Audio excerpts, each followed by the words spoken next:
كام مرة يا صديقي قررت ان انت عايز تتعلم حاجة جديدة، حاجة ديت مثلا زي البرمجة او المونتاج او اي حاجة تانية، او حتى قررت ان انت تتعلم لعبة شطرنج او لعبة جو او جولف حتى مثلا او اي حاجة، ومع ذلك قررت في الاخر ان انت مش هتخش في الموضوع دوت او مش هتعمل. هقول لك الاسباب وهقول لك على الكتاب بتاع النهارده اللي هيساعدنا نعالج الاسباب ديت، فركز معايا كده ورش ميه قدام باب دماغك. اهلا بكم يا جماعه، انا يوسف، واذا ما تعرفوش فكره الفيديوهات ديت هي فيديوهات بشرح فيها الكتاب اللي انا قراته بالتفصيل، شرح كامل مش مجرد تلخيص او راي فيه او كده، لا شرح كامل. فلو انت عايز تاخد فايده القراءه من غير ما تقرا الكتاب، اعمل اشتراك للقناه واستنى الفيديوهات الجايه. الاسباب يا صديقي هم 3 اسباب مش هيخرجوا عن ال3 اسباب دول. السبب الاولاني ان انت بتقول ان انت ما عندكش وقت، وعلى فكره ده اصلا خدعه يعني بتضحك على نفسك بيها. تاني سبب هو ان انت ممكن تكون شايف الصعوبات اللي قدام وشايف الحاجات اللي انت هتعدي بيها اللي هتخليك فعلا تحس ان الموضوع دوت صعب جدا. تالت حاجة هي ان انت خايف من الفشل، خايف من الاحباط اللي هيحصل لك وانت بتتعلم، وخايف من الفشل اللي هيحصل لما تبدأ ان انت تتعلم الحاجة دي. كتاب النهاردة بقى هيحل معانا المشاكل ال3 دول، وهو كتاب اول 20 ساعة لجوش كوفمان. فركز معايا كده ويلا بينا نبدأ. بدأ الكتاب بقصة محبطة خالص لا تتناسب مع اسم الكتاب، وهي قصة كتاب نزل في 2008 اسمه كتاب المتميزون، قصة نجاح. والكتاب دوت لكاتب مشهور اسمه مالكوم جلادويل.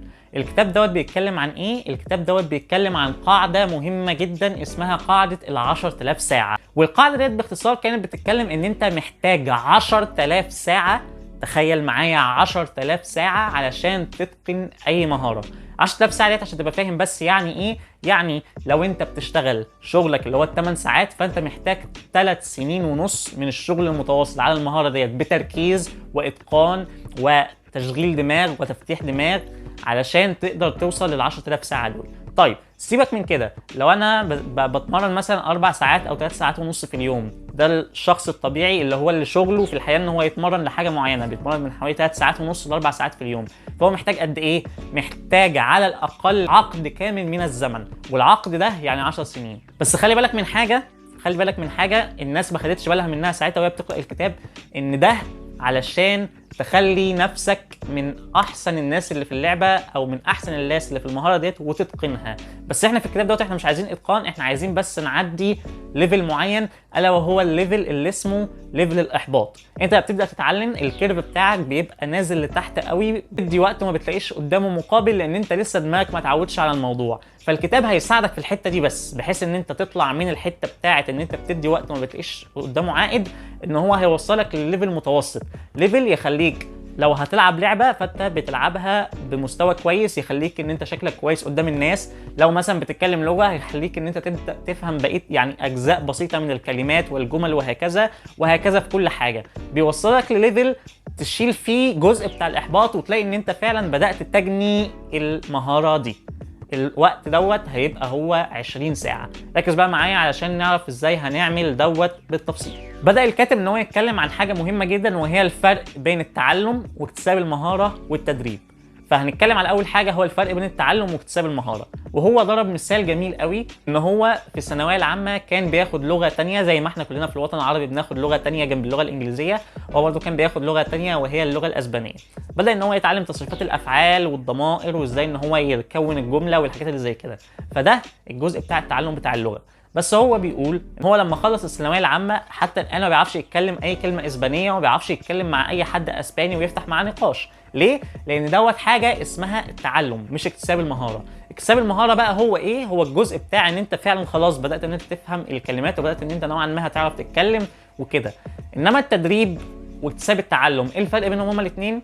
التدريب ما بيحصلش غير لما تكتسب الحاجه، تكتسب المهاره اللي انت عايز تتدرب عليها. بمعنى اصح مثلا الماراثون، انت دلوقتي اكتساب المهاره في الماراثون هو الجري، انت كده كده عندك مهاره الجري، لكن لازم تتدرب على الجري لمسافات طويله علشان تقدر تجري في الماراثون. فده الفرق برضو بين المهاره وبين التدريب. بدأ الكاتب بقى ينتقل للمبادئ ال10، ودول أهم 10 مبادئ اللي احنا لازم نستخدمهم علشان نقدر نوصل للحاجة اللي احنا عايزينها، ألا وهي إن احنا نوصل لمستوى كويس في المهارة ديت في خلال ال20 ساعة. وأول حاجة هي اختار المشروع اللي تحبه. يعني ايه؟ يعني اختار ان انت تعمل الحاجه اللي انت بتحبها، اختار الحاجه اللي انت فعلا عايز تتعلمها، الحاجه اللي انت ليك شغف ليها. ليه؟ هديك مثال، انا مثلا دلوقتي مش عايز اتعلم اللغه الصينيه، فبدات ان انا هتعلم لغه صينيه لاي سبب من الاسباب، وانا ما بحبهاش. هل هتعلمها؟ مش هتعلمها، ولو هتعلمها هتاخد مني وقت طويل قوي. فانا محتاج ان انا اتعلم حاجه انا بحبها عشان احط فيها المجهود والطاقه المناسبه اللي تخليني اقدر ان انا اتعلمهم في خلال ال 20 ساعه. ودي اول حاجه. تاني حاجه، وديت حاجه بنقع فيها كلنا، وهي ان انت تركز على مهاره واحده بس. يعني ايه؟ يعني ما تجيش في نفس الوقت اللي انت عايز تتعلم فيه مثلا تلعب جولف، مثلا عايز تتعلم برضو ان انت تبرمج، وان انت تعمل مونتاج، وان انت تشتغل على الفوتوشوب، وان انت تشتغل في التسويق والحاجات دي كلها في نفس الوقت. ليه؟ حسبة بسيطة خالص. انت دلوقتي مثلا عندك في وقتك الفاضي في اليوم ساعتين، لو انا وزعت الساعتين دول على مهارة واحدة فالمهارة هتاخد الساعتين، لو انا وزعتها على 4 مهارات فكل مهارة هتاخد نص ساعة. وانت عندك وقت معين في اليوم لازم تحطه للمهارة ديت علشان تبدأ ان انت تتعلم فيها وتكتسبها. فانت هتبقى باختصار بتعمل ايه؟ عمال تجري هنا وتجري هنا وتجري هنا وتجري هنا، ولا بتوصل لأي حاجة في أي حتة من الحتت دي. يعني زي ما بيقولوا بمعنى صح، اللي رقص على السلم ولا طال مش عارف ايه ولا طال مش عارف ايه، عشان مش عارف بقيه المثال. ثالث حاجه، حاول تحدد المستوى اللي انت مستهدفه في المهاره دي. يعني بمعنى صح، لو انت مستهدف مستوى عالي جدا فخليك عارف من قبل ما تبدا اي حاجه ان انت مش هتقدر توصل للمستوى دوت من خلال الكتاب. احنا بنستهدف المستوى المتوسط اللي هو المستوى اللي يخليك تعرف تستخدم الحاجه دي. فبرضه حط هدف لنفسك ان انت انا عايز مستوى متقدم، بس هبدا بنظام ال 20 ساعه عشان اشوف فعلا هل المهاره ديت ليا ولا لا.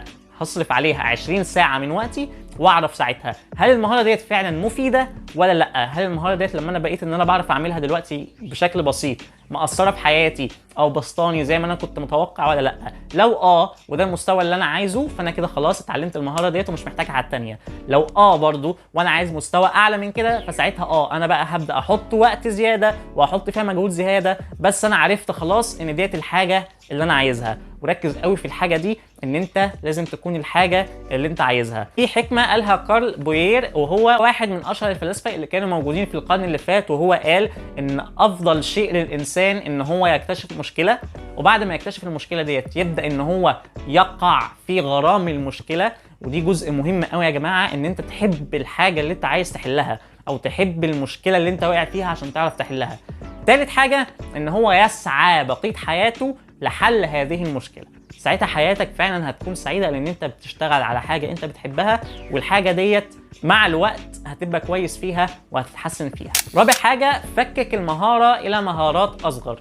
بمعنى ما تتعلمش الكتله كامله علشان دوت هيخليك تتعقد وتحس ان الدنيا صعبه. لا، قسم الحاجه لاجزاء بسيطه وابدا ان انت تشوف كل جزء محتاج ايه وتعلمه. هتلاقي ان انت فعلا بتتقدم في الجزء ده، ومع الوقت ومع ال 20 ساعه لما يخلصوا هتلاقي ان انت فعلا بقيت ملم بالجزء الكبير كله.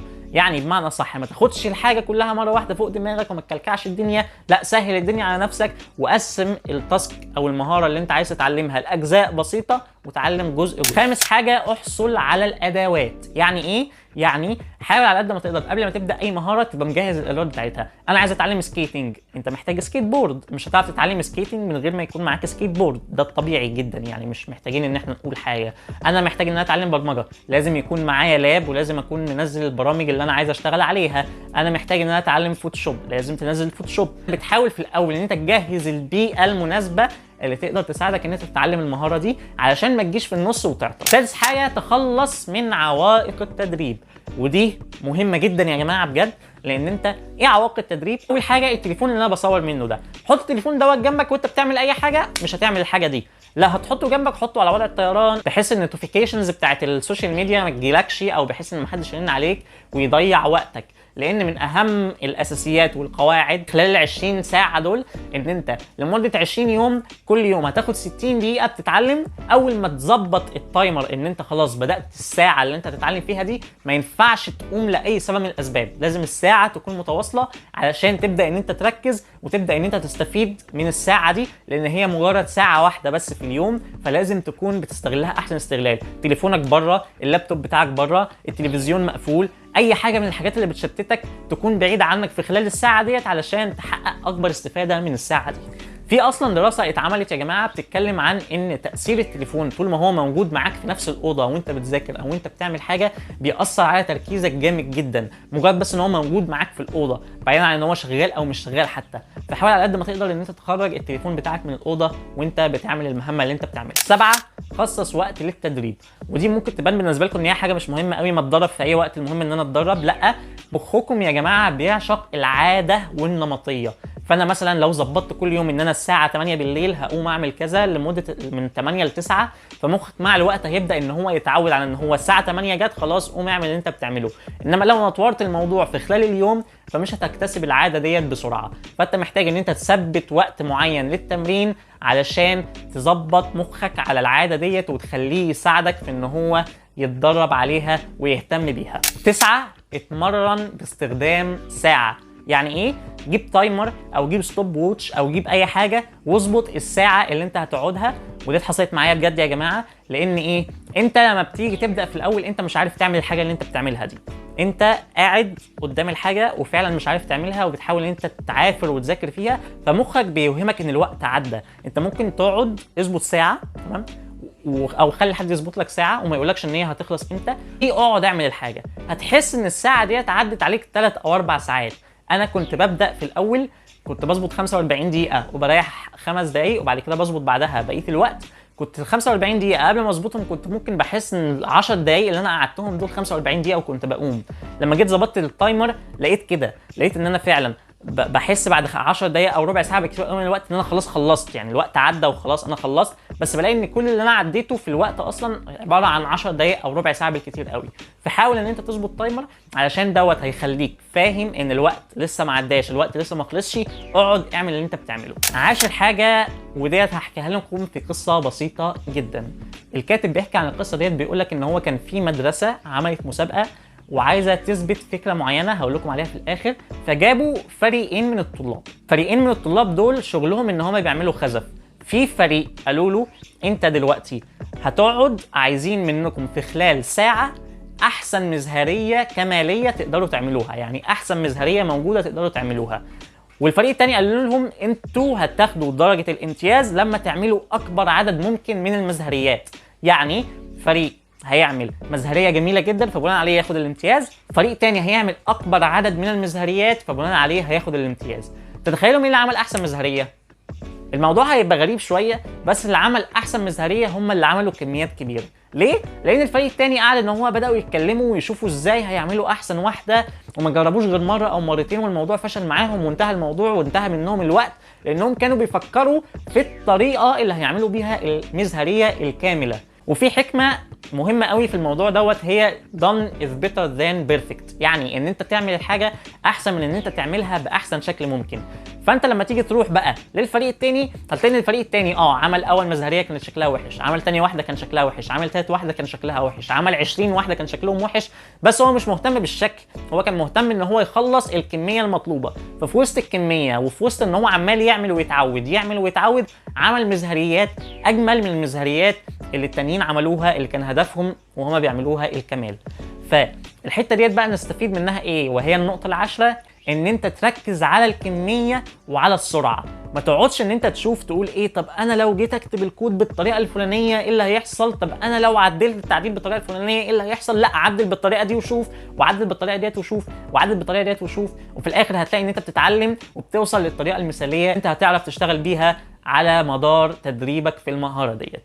وبكده يا جماعه يبقى الكتاب خلص. طبعا ما تنسوش لو الكتاب عجبكم تعملوا لايك للفيديو وتشتركوا في القناه علشان تشوفوا الحلقات الجديده، واحنا لسه مكملين في كتاب وهم المقارنه، لسه هننزل الاجزاء المتبقيه فيه، ما سيبناهوش يعني، بس قلنا ننزل دوت في النص كده، هو فيديو واحد سريع.